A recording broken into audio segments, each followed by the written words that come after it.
donc di soññu sa jëkkër bu dee chauffeur muy toppatoo ay visitam daf si am solo. La critique du public a été très très positive et je m'y attendais pas forcément parce que je me disais qu'au Sénégal quand même les gens ils ont tendance à se censurer, c'est-à-dire il y a des sujets qu'on n'arrive pas à ouvrir. Il y a quelques années parler de commissaires corrompus, policiers, c'était pas tout le monde qui se levait pour le faire. Et parler même de la corruption au Sénégal, ça reste quand même assez une réalité qu'on reflète aux autres et quelque part ça dégrade un peu.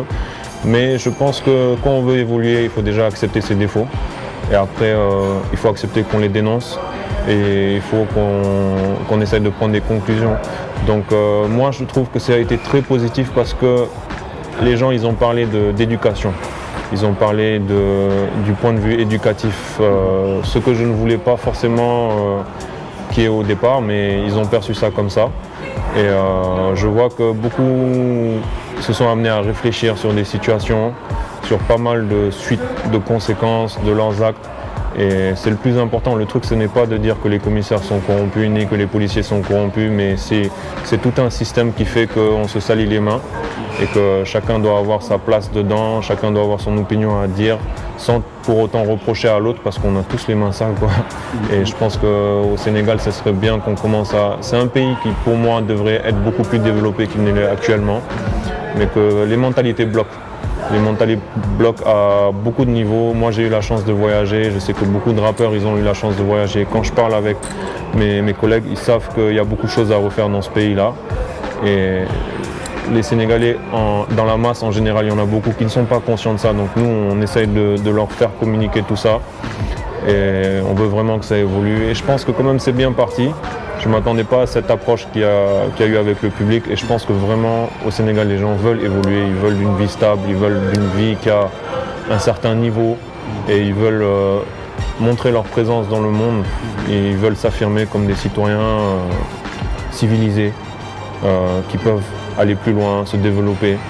tout en restant au Sénégal, quoi, faire des grandes choses. C'est assez marrant de voir yenn saa yi da ngay nekk ci circulation bi feu bi vert ngay dem gis ay nit ñuy traverser malgré ça malgré le fait que feu bi vert na mais dañuy jéem a zigzag ci diggante oto yi je pense que loolu ñàkk xam la et il faut qu'on reparte à zéro chaque fois di yee nit ñi comme par exemple ni ñuy defee ay campagne de sensibilisation sur la mendicité sur yeneen problèmes yi am fii campagne bu mel noonu la ñu war a defaat c'est-à-dire da koy jar sax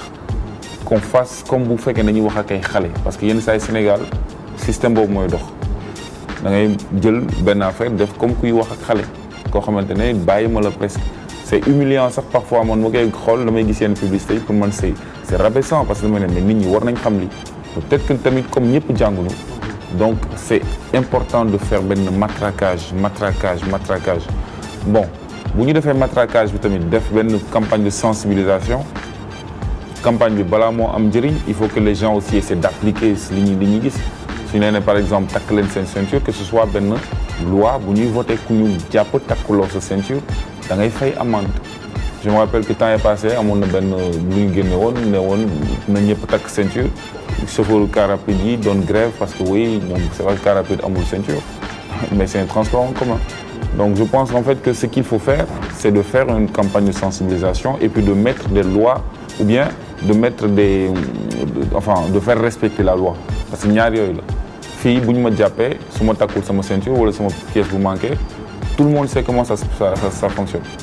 baal ma sëñ bi monsieur l'agent baal ma son baalul ma yëkkati dara jox la pour nga bàyyi ma dem et finalement li mu mun a jur au final voilà c'est ça le problème. li pousse souvent policiers yu bari ñuy def ay corruption ci tali bi mun nañ ko benn partie bu ndaw mun nañ ko jiiñ gouvernement bi benn partie bu ndaw mun nañ ne est-ce que seen salaire peut-être moo leen doyul wala ay problème familial la c'est parce que léeg-léeg fekkante ne benn policier day fayeeku 100 000 francs yore njaboot am na si ñoo xamante ne ay ñaari jabar la ñu yore war a yore ay 5 doom mbokk yi à côté war a di yóndee à chaque fois sa village wala di yóndee sa njaboot loolu forcément que boo gëmul yàlla wala boo doylawul sa salaire da lay pousser léeg-léeg ngay mbuxum di corruptionner gars yi di récupérer ay affaires yoo xamante ne si tali bi xam nga ne mos boo taxawoon xaar sa salaire kese du la ko may te léeg-léeg policiers yi ci benn une semaine li ñuy liggéey parfois léeg-léeg nee nañu gars yi mënuñu ko am ci seen salaire duñu leen ko fay ci seen salaire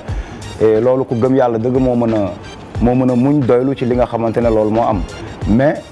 problème yi am ci ginnaaw loolu yëpp mooy que il faut gars yi di teg pression policiers yi il faut gars yi di gën a suivre waat li nga xamante ne loolu mooy rôle état bi loolu mooy rôle gouvernement bi c'est parce que corruption du ci mbedd bi kese lay commencé dafa am ci kaw lay commencé wàcc ci suuf te ci kaw bu jubul lekk c'est impossible ci suuf mënul jub quoi. J'ai joué le rôle du commissaire Véreux pour te dire que aussi corruption bi c'est-à-dire que ça dépend au niveau bi ngay situé dans la pyramide sur la pyramide des responsabilités. Donc à un moment donné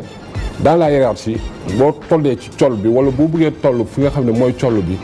en fait da ngay foog ne tu es intouchable et que ça vient de soi. C'est tout à fait normal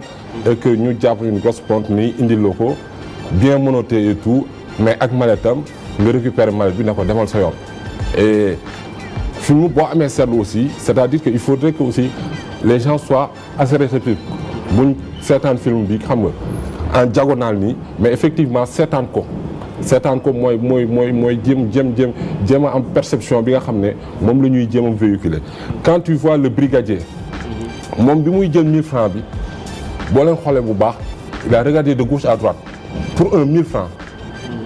mais quand tu vois le commissaire bi muy récupérer marine bi da ko récupérer génn ak moom ci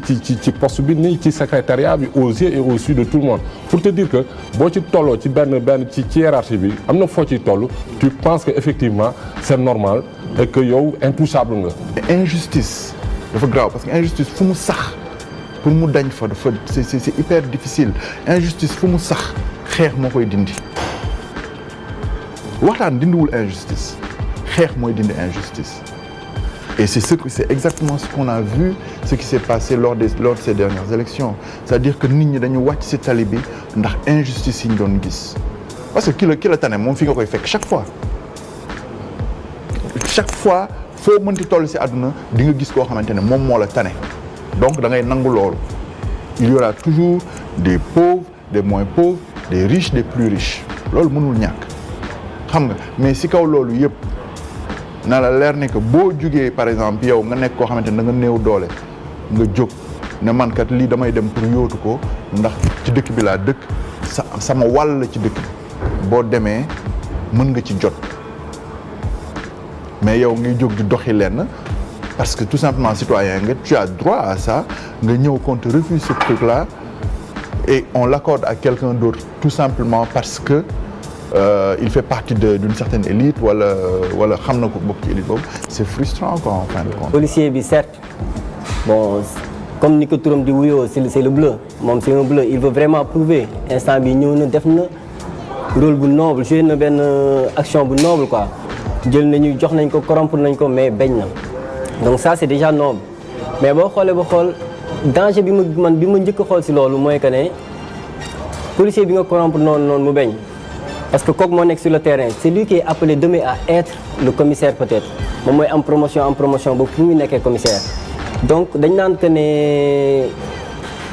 mun naa ne acte bu noble bi ça doit commencer par le haut ça doit commencer si ñi nekk si kaw.